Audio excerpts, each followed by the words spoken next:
Новиот ребаланс на буџетот ќе донесе зголемување на државните расходи, што може да ја продолжи инфлацијата и во наредната година, предупредува Институтот за економски истражувања Finance Think. Оттаму алармираат дека планираниот раст на приходите од даноци е преголем и веројатно нема да се оствари во целост, додека зголемувањето на платите и пензиите е главен извор на притисоци врз јавните финансии и стабилноста на економијата.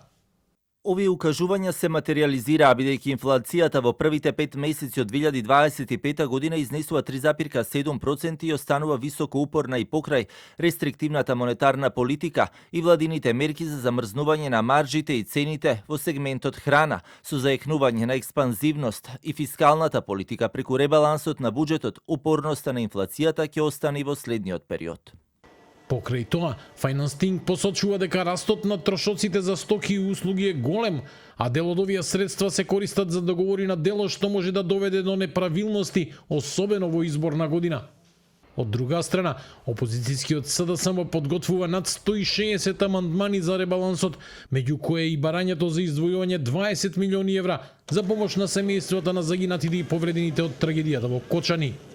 Да се обезбедат средства во износ од 934 милиони и 340 илјади денари за финансиска поддршка за повредените и семејствата на починатите лица по несреќата во дискотеката во Кочани.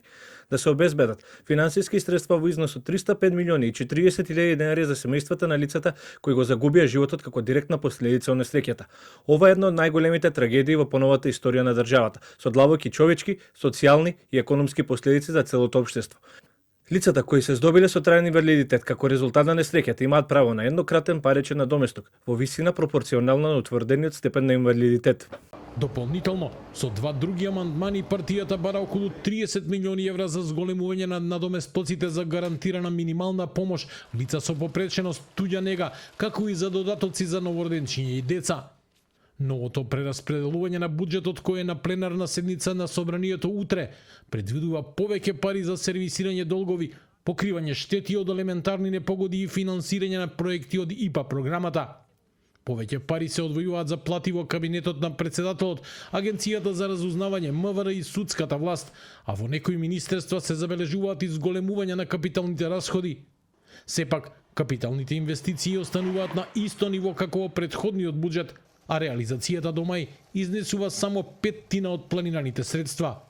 Дефицитот останува 4% од бруто домашниот производ, а Министерството за финансии тврди дека јавниот долг нема да надмине 62% од БДП.